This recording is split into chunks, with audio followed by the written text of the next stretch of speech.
So in section 6.5, we're going to be looking at linear optimization. Linear optimization, sometimes it's called linear programming. The purpose of it is to solve a word problem in which we're trying to minimize or maximize a function. So what's the highest value of the function, or what's the lowest value of the function? So in a real world scenario, in a business scenario, it might look like, how do I minimize costs? Or how do I maximize profits? The mathematical skills that we're going to be using involve graphing inequalities. So if you can think back to Algebra 1 or Algebra 2, graphing linear inequalities basically just means graphing a line like y equals mx plus b, and then depending on whether or not we are given a greater than or a less than symbol, right? We might have something like y is less than 2x plus 4. Then we would shade below. Right, so I get my shading, and I would be shading below. Right? So graphing linear inequalities basically was graphing straight lines and then shading above or below them. So some of the vocabulary that we're going to be looking at in this section include the word optimization. So optimization basically just means to make it the best, right? Sometimes the best means to minimize, right? If you play golf, the best golf players get the lowest score. Sometimes making something the best means to maximize, right? If you play basketball, you want to get the highest score. And linear programming is basically all of those skills combined that help us to solve those problems. So, objective function, that is the mathematical formula that we use to determine whether or not something is large or small. So we'll be plugging values into this one. So this is a function in terms of x and y. The constraints are going to be our linear inequalities.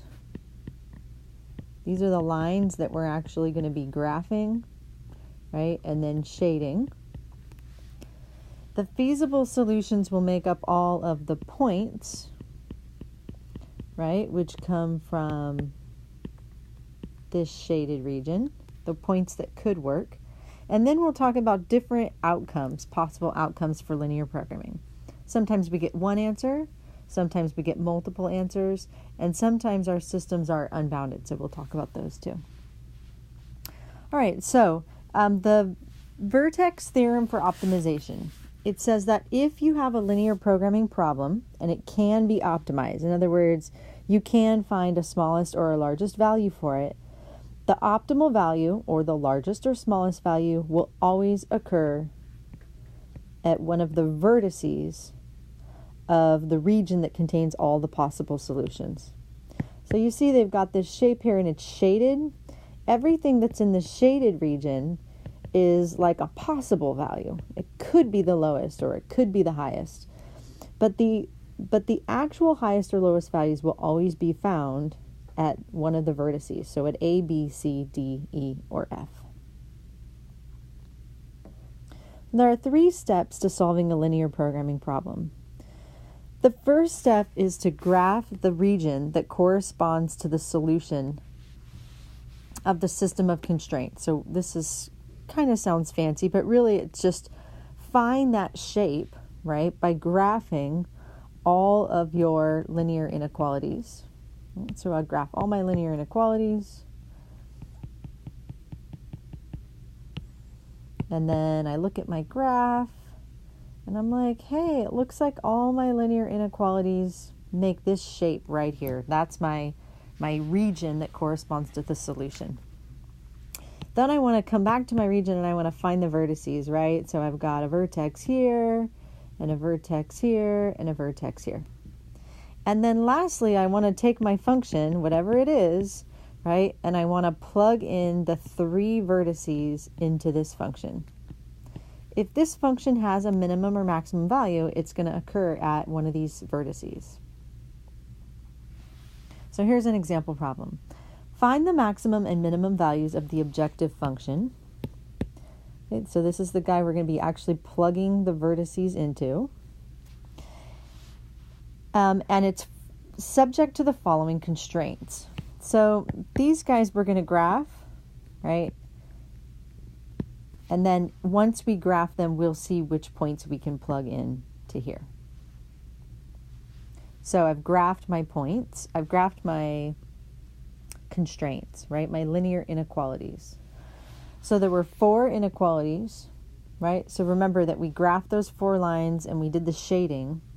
And when we did that shading, we found this region right here, right? We found this guy right here. Here he is. So that's my feasible region. Okay. Remember, I found that by graphing all the constraints and seeing where the shading overlaps. And everything in this blue shaded region could be an answer, right? Could be an answer. So what the actual answers are always going to be here, right? So either at this vertex A, at this vertex B, at this vertex C, or at this vertex D. D is the easiest vertex to find, right? It's obviously 0, 0. The other vertices can be harder to find, but notice that this guy's the x-intercept, right? So you can plug in y equals 0 to solve for it. This guy's a y-intercept, so you can plug in x equals 0 to solve it. And this guy, point B, is the point where the 2 lines intersect, right? So you can solve a system of equations to solve for the coordinates of point B. Right? So once I solve the systems, I can find the coordinates of all these points, right? So this guy right here is obviously the point 0, 4. And this guy right here is obviously the point 5, 0. And lastly, where the 2 systems overlapped, right? Right here. This is the x plus y equals 5. And 2x plus 3y equals 12. And if I solve this system, I'm going to get the point 3, 2. And that's my last vertex. And then, of course, I have 0, 0. So now what am I going to do with these? Well, now I need to plug all these points into my objective function. So right at the very beginning, remember they told us this was the function we were going to plug the points into. So these were my 4 points, right? I had 0, 0. That was one of my points. I had the point 3, 2. I had the point 5, 0. And I had the point 0, 4. Right? Where this is x and this is y. And I'm plugging them back here into this function. And then I'm seeing what I get. After I do that, then I notice, oh, hey, it looks like when I plug in 0, 0, I get 0. So that's the minimum value. And it looks like when I plug in 5, 0, I get 10. So that's the maximum value. And when I state my answer, I want to state 2 parts to my answer. Okay, there's 2 important parts. I want to state what is the max, and I also want to state where does it occur. What is the min, and where does it occur? So notice that I'm giving 2 pieces of information. I'm giving the actual value, it's 10, and I'm giving the coordinates where it happens. The actual value is 0, and I'm giving the coordinates where it happens. Let's take a look at this practice problem. So you're going to try this one on your notes. Find the maximum and minimum values of the objective function, right? This is the one we're plugging into.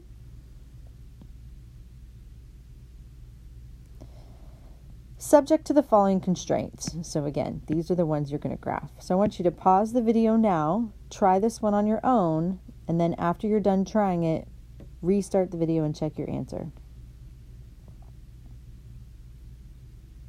Okay, so you should have found that the max occurred at 0, 4, and the value of that was 12. You also should have found that the minimum was 0, and that occurred at the origin at 0, 0. Let's take a look at the next example. So this is a word problem instead of like set up mathematically. When you have it in a word problem like this, it's really important to be able to read the word problem and pull out the equations yourself. So you have to find the objective function yourself, and you have to find the constraints yourself. So for the objective function, you're looking for what did they ask you to minimize or maximize, right? So generally we're looking to minimize or maximize something like profit or cost. So you're looking for dollars possibly, right? And it looks like right here, it says that the garage is getting $25 in profit for the United tire and $20 in profit for the Royal tire. So if I can set United equal to X, then my objective function would be like $25 for every X. And if I can set the Royals to Y, then the profit would also consist of $20 for every Y. Okay, so that's something that I'm looking for to pull out my objective function. The other thing that I have to look really carefully for are the constraints. So if you notice in this problem, it gives you some things that are some rules, like the number of Royals must be less than or equal to twice the number of United tires. So that's going to be one of my constraints. And then they might have other constraints, like the shop can have at most 500 tires at a time. And then they might have another constraint. Due to factory capacity, the number of Royals is greater than or equal to 50 more than 0.25 times the number of United. So there are going to be 3 constraints in this problem. You've got a constraint that has to deal with the relationship between the 2 tires, the total number of tires, and the total relationship of production between the 2 tires. So you need to turn this yellow sentence, this orange sentence, and this purple sentence into equations involving X and Y. So here's our objective function, right? Remember, the objective function was telling us about the profit, right? So this was the $25 for the United and the $20 for the Royal. But look at the constraints, right? The first constraint we had was the demand constraint, right? The demand constraint was the one that we highlighted in yellow. Demand constraint. And then we had the garage storage capacity constraint. This was the one that we highlighted in orange. And then we had the relationship of the production between the 2 kinds of tires. And this was the one that we highlighted in purple. So if you weren't sure where these constraint equations come from, go back to the previous slide and look at the shading for yellow, orange, and purple and see if you can figure out how we came up with these. Right? And then the last thing is for word problems, we generally don't have negative quantities of things, so you'll also want to have additional constraints for X is greater than 0 and Y is greater than 0. So now I'm going to graph all my constraints, right? Remember that when you graph these, you're going to want to put them in slope-intercept form. So turning this into Y is less than or equal to negative X plus 500, right? And then, of course, these are a lot easier to graph. And then you're going to need to pick an appropriate scale for your graph.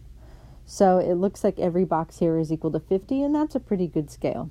So make sure that when you make your graph, you label the scale on the sides. So we've graphed our 3 constraints. We noticed that when we graphed and shaded, it made this awesome region of possible answers, the feasible region. So once we have the feasible region, we need to go through and find the coordinates of the vertices. Okay, so here's one vertex, here's another vertex, here's a third vertex. Those are my 3 vertices. If you aren't sure what those vertices are, you could graph this in Desmos and you could get an approximation for these 3, or you could graph them on your calculator. So I'm taking my vertices, A, B, and C, I'm plugging them into the objective function, and I'm looking at these guys right here. Remember, I was supposed to be maximizing profit. So which one of these is going to give me the greatest profit? Well, obviously, this guy right here is giving me the greatest profit of $11,800. So that means that I'm going to need 360 United tires, right? And 140 Royal tires. So when I list my answer, right, I need to list that not X's and Y's, but I need to actually put the problem back into the context of the problem. 360 United, 140 Royal.